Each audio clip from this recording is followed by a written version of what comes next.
रखते हुए अपने राजनीतिक जीवन की हमने शुरुआत की थी। जिले का उपाध्यक्ष आप जैसा ही मैं कार्यकर्ता था जिस समय हमने अपने राजनीतिक जीवन की यात्रा प्रारंभ की, और मैं कह सकता हूं उसके बाद भारतीय जनता पार्टी के जिलाध्यक्ष के रूप में और 25 वर्षों के अंदर भारतीय जनता पार्टी के राष्ट्रीय अध्यक्ष के रूप में मुझे दायित्व निभाने का अवसर प्राप्त हुआ। और यदि मैं कहूं कि सचमुच छत्तीसगढ़ के ही नहीं, यदि भारत का भविष्य कोई है तो हिंदुस्तान का युवा है, और कोई दूसरा भारत का भविष्य नहीं बन सकता। यह बात मैं क्यों कह रहा हूं? वह इसलिए कह रहा हूं, भारत ही नहीं, दुनिया के बड़े बड़े अर्थशास्त्री भी यह कहने लगे हैं, सर्वाधिक युवकों की संख्या है दुनिया के किसी देश में है तो केवल हिंदुस्तान में है। और यह भी कहा है कि केवल युवा एनर्जी, यूथ एनर्जी, युवा ताकत के आधार पर ही भारत के भविष्य के बारे में यह घोषणा की जा सकती है कि भारत भविष्य का फ्रंट लाइन इमर्जिंग इकोनॉमी बन गया है, यानी प्रथम पंक्ति का उभरती हुई अर्थव्यवस्था बन गया है। केवल नौजवानों के कारण ही दुनिया के लोगों ने यह बात कही। और मुझे पूरा विश्वास है कि हम लोगों का लक्ष्य तो केवल एक ही है, भारत को एक महान भारत बनाना चाहते हैं। आपके माध्यम से हिंदुस्तान के सारे नौजवानों का भी मैं अभिनंदन करना चाहता हूं। 15 वर्ष से लेकर 35 वर्ष की आयु के युवकों की संख्या के बारे में यदि कोई पूछे, आप भी जानते हैं देश की जितनी जनसंख्या है उसका 40%, यानी कोई है तो 15 से लेकर 35 वर्ष का युवा ही 40%। ऐसा हमारा देश में भी जब परिवर्तन हुआ है, देश को भी राष्ट्रीय एकता के सूत्र में बांधने का की पहल भी चाहे भारत के अतीत के पन्नों को पलटकर कोई न देखे, यदि किसी ने किया है तो युवा वर्ग ने किया है।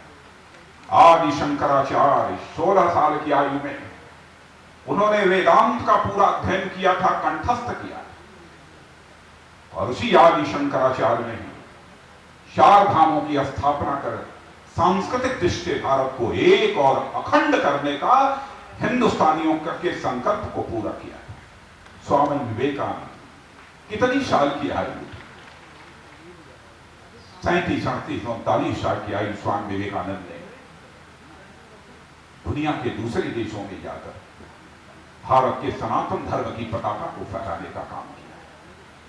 और मैं आपको याद दिलाना चाहता हूं, जिस समय भारत गुलाम था, अंग्रेजों की हुकूमत थी, महात्मा गांधी, नेताजी सुभाष चंद्र बोस जैसे नेताओं का, सरदार वल्लभ भाई पटेल, बाल गंगाधर तिलक, बहुत सारे नेताओं, कितने नेताओं का मैं नाम लूंगा, सबका मार्गदर्शन तो प्राप्त था, लेकिन भारत माता के पैरों में पड़ी हुई दास्ता की बेड़ियां कटनी चाहिए।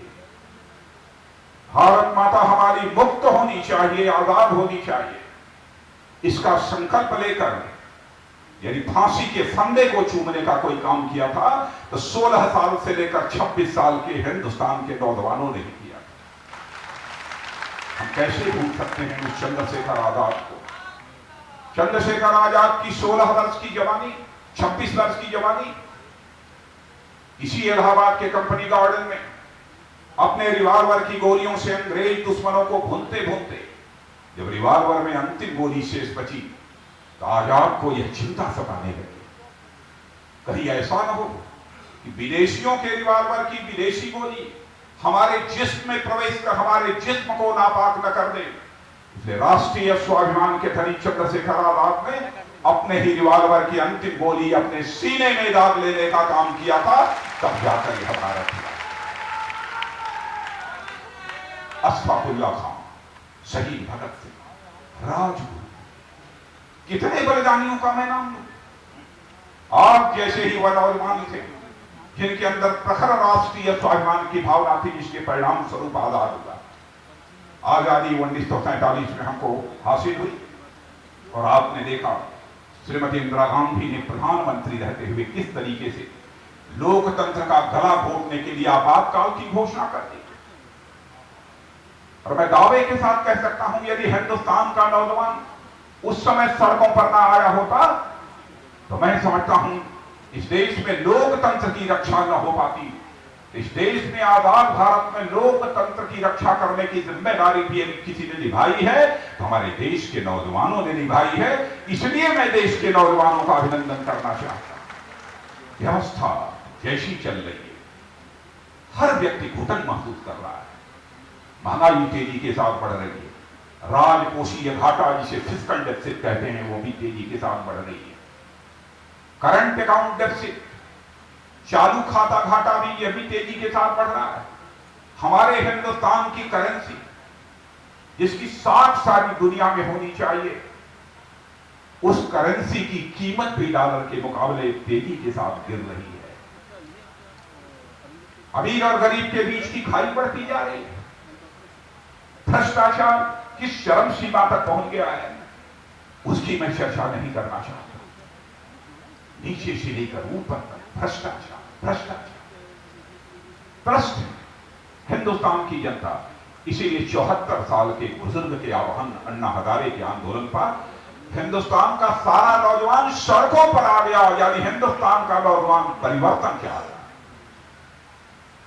यह उत्सुकता, यह ललक परिवर्तन की यदि किसी के अंदर है तो हिंदुस्तान के नौजवानों के अंदर है। और मेरे नौजवान दोस्तों, मैं यह भी बताना चाहता हूं, नौजवानों की उत्सुकता, नौजवानों की क्यूरियासिटी ही जवानी को बराबर जीवंत बनाकर रखने का काम करती है। इसलिए सदैव आपके अंदर उत्सुकता बनी रहनी चाहिए। देशों में भी देख रहा हूं, इस शाकाहार के प्रति लोगों का आकर्षण दिनों दिन बढ़ता जा रहा है।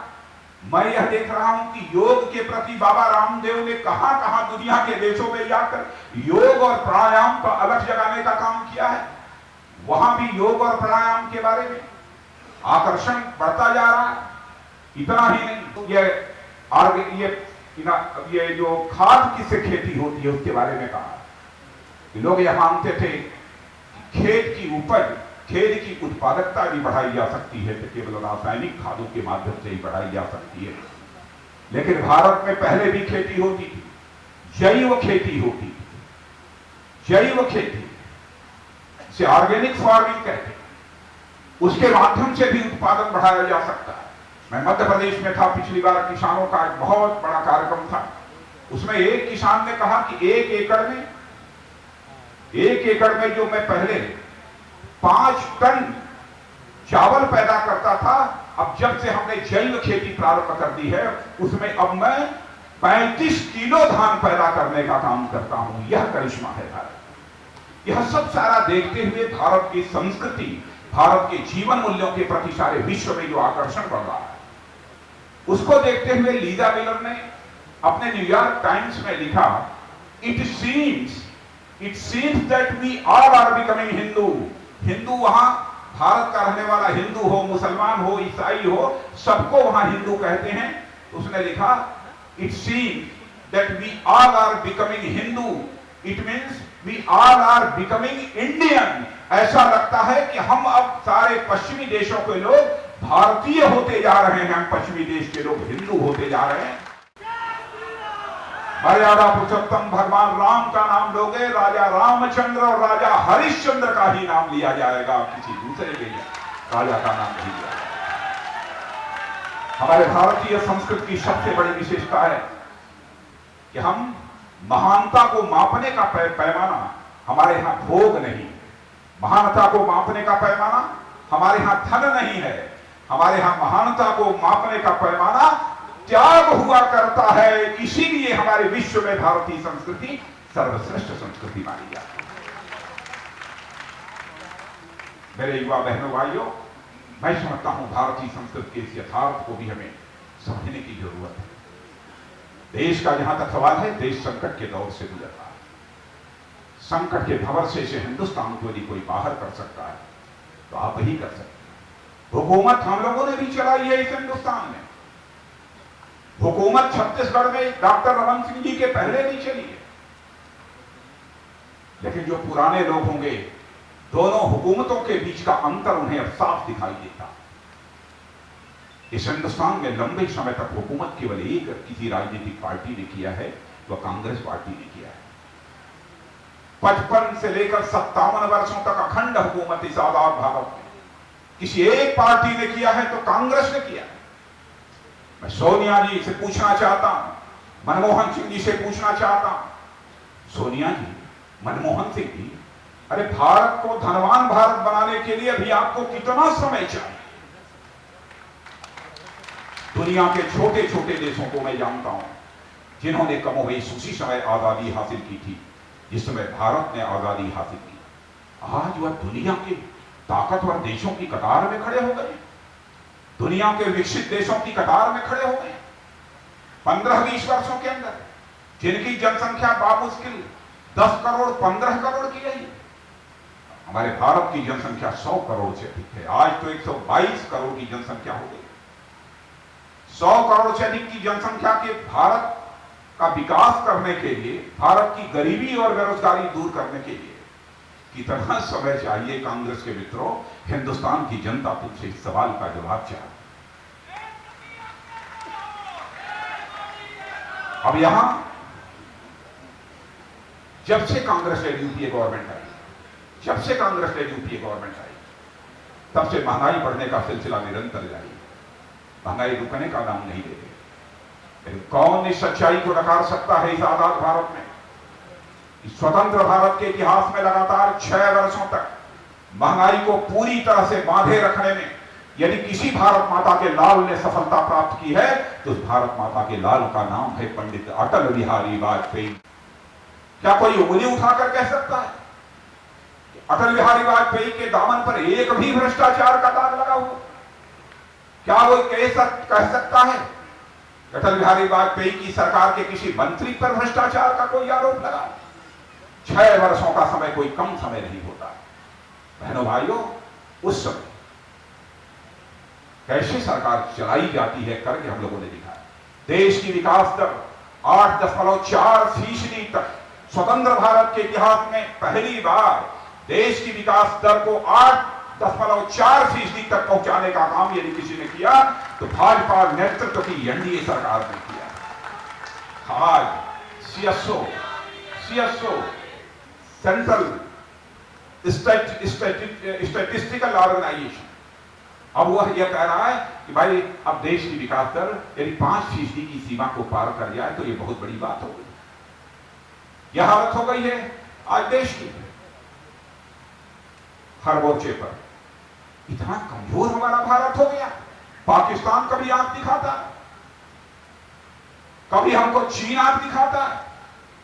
चीन हमारे अरुणाचल प्रदेश के बारे में और कश्मीर घाटी के बारे में यह कहता है कि अरुणाचल और कश्मीर को मैं भारत का हिस्सा नहीं मानता, इसलिए अरुणाचल और कश्मीर से जो लोग चीन आएंगे उनको हम अन्य भारतीयों से अलग स्टेपल्ड यानी नत्थी किया हुआ वीजा जारी करूंगा। कितनी हमारी कमजोर सरकार है। जिस प्रभावी तरीके से इसे विरोध दर्ज कराना चाहिए अंतर्राष्ट्रीय मंचों पर, और विरोध तक नहीं दर्ज करा पाई। मैंने तो उस समय सरकार को सुझाव दिया था, प्रधानमंत्री जी चीन को 2 टूक शब्दों में बतला दीजिए कि यदि हमारे अरुणाचल और कश्मीर घाटी के रहने वाले भारत के नागरिकों को यदि आप नत्थी किया हुआ वीजा जारी करेंगे तो भारत भी तिब्बत में रहने वाले लोगों को भी नत्थी किया हुआ वीजा जारी करेगा। प्रभावी तरीके से विरोध को दर्ज कराया जाना चाहिए। अरे कश्मीर हमारा हिस्सा था, कश्मीर हमारा हिस्सा है और कश्मीर हमारा हिस्सा बना रहेगा। दुनिया की कोई ताकत हमसे अलग नहीं। पाकिस्तान हमारे सेना के जवानों को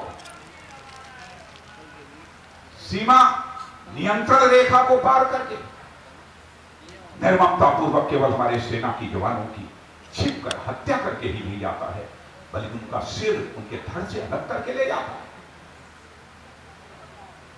क्या जिस तरीके से विरोध दर्ज कराना चाहिए था अंतर्राष्ट्रीय मंचों पर अथवा पाकिस्तान के समक्ष, भारत की इस सरकार ने अपना विरोध दर्ज कराया? मैंने तो उस समय सरकार को एक सुझाव दिया, हो सकता है कुछ लोगों को अटपटा लगाओ। मैंने कहा विरोध दर्ज कराने का तरीका है कि पाकिस्तान की सरकार को 2 टूक शब्दों में कह दो कि भारत का हाई कमिश्नर जो पाकिस्तान में है उसे मैं तत्काल वापस बुलाता हूं।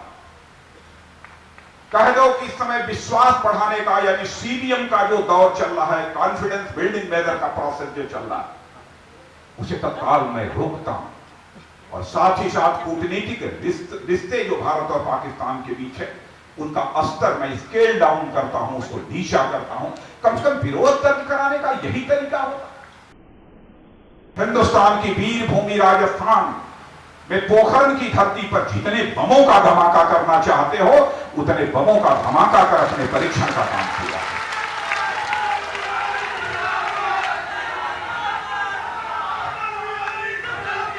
और आपने देखा चाहे रूस अथवा चीन, सबके साथ हमने समान रिश्ते बनाकर रखने में कामयाबी हासिल की। अंतर्राष्ट्रीय जगत में अपनी साख बनाने के लिए सरकार के पास एक कूटनीतिक कुशलता भी चाहिए, जिसे अंग्रेजी में डिप्लोमेटिक स्किल है, कूटनीतिक कुशलता चाहिए। मेरी सरकार के अंदर कोई कूटनीतिक कुशलता नहीं। यहां पर तो सरकार और कारपोरेट जगत इन दोनों के बीच गठबंधन है, साठगांठ चल रही है, जिसे अंग्रेजी में क्रॉनी कैपिटलिज्म कहते हैं। यह हालत हो गई।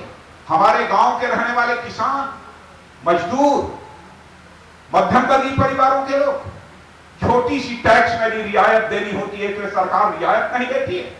और 8 वर्षों के अंदर मेरे नौजवानों सुन लेना, इस कांग्रेस की हुकूमत ने कारपोरेट जगत और बड़े बड़े लोगों को 22 लाख करोड़ से अधिक की रियायत देने का काम किया है। लेकिन हमारे यहां 50,000 लाख करोड़ की रियायत देने की बात जब होती है तभी यह हुकूमत तैयार नहीं हुई। कहां हमारा देश जा रहा है? इसमें कोई परिवर्तन ला सकता है तो देश का नौजवान ला सकता है।